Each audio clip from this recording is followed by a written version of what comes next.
Court ने जिसमें उनको पूरी तरह से बाइज्जत बरी किया और ये बताया कि ये केस उनके ऊपर लागू नहीं हो सकता। तो ये सब रेड का भी यही आने वाले समय में हाल होगा। सच को आने में हो सकता है कुछ समय लगता है, लेकिन सच छुपता नहीं है, सच सामने आता है। अभी आने के पीछे जानना चाहूँगा आपकी क्या रणनीति है, क्या यहाँ पर मकसद? हमारे आदरणीय पार्टी के वरिष्ठ नेता हैं, हम सब साथ हैं और कांग्रेस के कार्यकर्ता, हम सब का हौसला ये ईडी की रेड से कम नहीं हुआ और मजबूत हुआ है। देवेंद्र जी, एक सवाल बार बार खड़ा होता है, आप भी एक लंबी न्यायिक प्रणाली से गुजर के जमानत पाने में सफल हुए। जब कानून अपना काम कर रहा है, कहा जा रहा है कि ईडी अपना काम कर रही है, तो फिर सड़कों पर उतरने की, इस तरीके से जन समर्थन जुटाने की क्या आवश्यकता? तो मैं आपसे ये जानना चाहता हूँ कि देश में दल विशेष कानून बन गया है क्या, कि अगर कोई भारतीय जनता पार्टी है या एनडीए गठबंधन है, उसके लिए कोई संविधान नहीं है, कोई संस्थाएं नहीं है, कोई कानून नहीं है, केवल जो कांग्रेस पार्टी है या इंडिया गठबंधन के हमारे नेता हैं जो इस देश की सरकार के खिलाफ, मोदी जी के खिलाफ बोलते हैं, केवल उन्हीं के लिए संविधान और कानून और कानूनी प्रक्रिया है, ये स्पष्ट होना चाहिए। आज इस देश के अंदर लोकतंत्र को ख़त्म कर दिया गया है, संविधान के टुकड़े किए जा रहे हैं भारतीय जनता पार्टी के द्वारा। जो उनके खिलाफ मुखरता से बोल रहा है उसके घर पे ईडी भेजी जा रही है, उनके ऊपर दबाव बनाया जा रहा है। बस यही तो चल रहा है इस देश में, और क्या चल रहा है? घोटालों को अगर मैं देखूं, आप कैसे देखते हैं? जैसे घोटालों के साथ आपको भी जोड़ने की जो है कई बार जो है कहा गया, इसके बाद जो है लगातार बड़े बड़े नेताओं तक कवासी लखमा जेल चले गए। देवेंद्र यादव कैसे देखते हैं घोटाले को? देखिए, ऐसा है कि मैं आपको पहले ही स्पष्ट किया कि भारतीय जनता पार्टी के चश्मे की कार्रवाई है, ठीक है। और जहाँ तक आरोप प्रत्यारोप की बात है, आरोप प्रत्यारोप लगने आसान है राजनीति में, उसकी सच्चाई सामने आ जाती है, देर सवेर आ जाती है। जैसे सीडी कांड की सच्चाई 7 साल बाद सामने आई, वैसे ये सारी चीज़ों की भी सच्चाई सामने आ जाएगी। आखिरी सवाल पूछूंगा, लास्ट टाइम जब आप जेल से निकले तो कार्यकर्ता आए और उसमें भी कार्रवाई हो गई थी, आज फिर इकट्ठे हो रहे हैं, तो ये चीज़ चिंता नहीं सता रही कि फिर कार्रवाई हो सकती? हम अपने नेता, हमारे नेता हैं, कांग्रेस पार्टी के वरिष्ठ नेता हैं, हम लोग सब की भावना जुड़ी हुई है और हम लोग सब लोग उनके ख्याल रखने, देखने की कोई जाति या कोई गलत चीज़ तो नहीं हो रही, उसको देखने हम लोग आए हैं और ये हमारा मौलिक अधिकार है, हम कर सकते हैं और हम लोग शांतिपूर्ण तरीके से यहाँ खड़े हैं।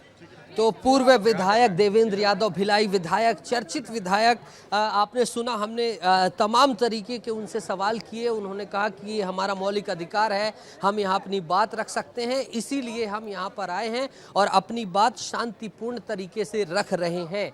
बहरहाल माहौल आप देख लीजिए। एक बार आप लाइव हैं, आप जो है खबर दे रहे हैं। देवेंद्र यादव से आपने मुलाकात की है। देवेंद्र यादव बातचीत में बहुत बड़ी बात कही, उन्होंने कहा है कि ये कांग्रेस के नेताओं को फंसाने की कोशिश है। मैं भी बाहर निकल कर आया हूं, भूपेश बघेल को भी वक्त लगेगा लेकिन वो भी बाहर आ जाएंगे। इससे पहले मामले में वो बरी हुए हैं। खोमन साहू विधानसभा से लाइव हैं। इसके अलावा भूपेश बघेल के घर में जहां पर नीतीश मौजूद हैं, अनमोल तिवारी भूपेश बघेल के घर के ऊपर से हमें जानकारी दे रहे हैं कि क्या तस्वीर है, कौन कौन से लोग वहां पर मौजूद हैं। चैतन्य बघेल की तस्वीर हमने दिखाई है। और इसके अलावा मध्य प्रदेश, छत्तीसगढ़ की जो 3 बड़ी खबरें हैं, हर जगह पर विस्तार न्यूज की चप्पे चप्पे पर मौजूदगी है। लेकिन इसके बीच नीतीश की तरफ एक बार फिर से रुक करेंगे।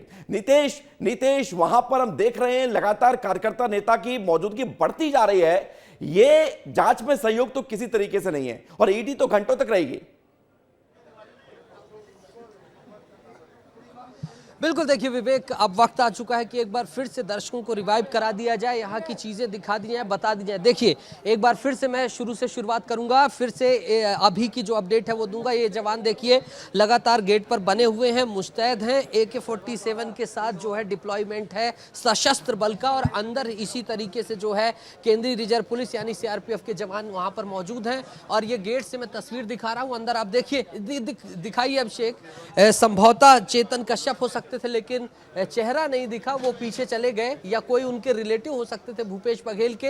ये वाला जो हिस्सा है, बार बार मैं बता रहा हूँ, ये हिस्सा जो है चेतन कश्यप जो है उनका, माफ कीजिएगा, चेतन बघेल जो है भूपेश बघेल के बेटे, यहाँ पर वो रहते हैं और भूपेश बघेल भी इन्हीं के साथ रहते हैं, लेकिन कार्यालय में वो अधिकांश समय बगल में बिताते हैं। और ये अंदर से जो है उनके सिक्योरिटी पर्सनल आ रहे हैं, पर्सनल सिक्योरिटी PS, मैं उनसे बात करूंगा। पूछताछ चल रही दादा, सुनी नीतीश पूछताछ चल रही पूछताछ। तो देखिए अंदर पूछताछ चल रही है और एक अभी अहम जानकारी विवेक आई है, वो ये है कि तमाम जो स्टाफ है, वो जो तमाम स्टाफ है जो इनके घर में काम करता है, उन सभी को जो है अंदर ले जाया गया है। सभी जो है अंदर गए हैं।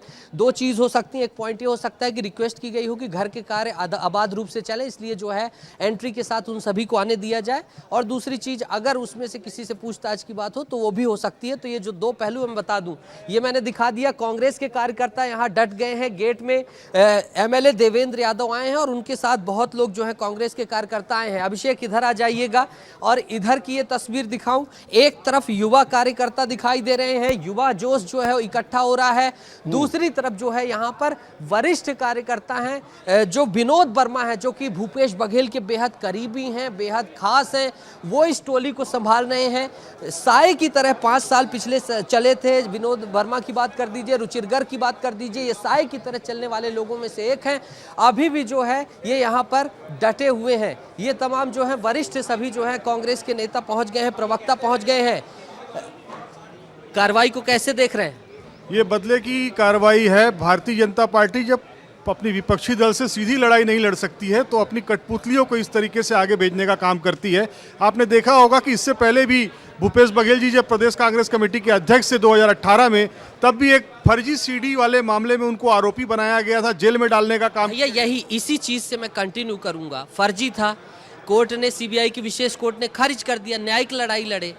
यहाँ पर क्या दिखाने की कोशिश है? अगर ईडी कार्रवाई कर रही तो उसी न्यायिक प्रणाली से गुजरा जाए, निर्दोष होंगे, बरी हो जाएंगे। वो तो होंगे ही, निर्दोष हैं, निर्दोष रहेंगे, इसमें कहीं कोई दिक्कत वाली बात नहीं है। बात यह है कि आप किस तरीके से विपक्ष के नेताओं को डराने का काम करते हैं। यही बृहस्पति सिंह है, यही वो चिंतामणि महाराज हैं जो जब तक कांग्रेस में थे तो उनका नाम ईडी की जांच लिस्ट में था, लेकिन वो भारतीय जनता पार्टी का गमछा ओढ़ लेते हैं, उसकी टिकट से चुनाव लड़ लेते हैं तो वो पाक साफ हो जाते हैं। हम भी यही बताना चाह रहे हैं कि विपक्ष के नेताओं को अपनी कठपुतलियों से डराने का जो प्रयास नरेंद्र मोदी और अमित शाह की मंडली जो है वो करने का प्रयास कर रही है, तो मैं ये बता देना चाहता हूं कि हम तो अंग्रेजों से नहीं डरे, तो अंग्रेजों के मुखबिरों से। ठीक है। कुछ और वरिष्ठ कांग्रेस के नेता हैं रायपुर से, लगातार जो है नेताओं का आना जाना चल रहा है। कार्रवाई में सहयोग के रूप में इसे देखा जाए, किस रूप में देखा जाए? बाधा के रूप में देखा जाए, शक्ति प्रदर्शन के रूप में देखा जाए? नहीं बाधा है, न शक्ति प्रदर्शन है।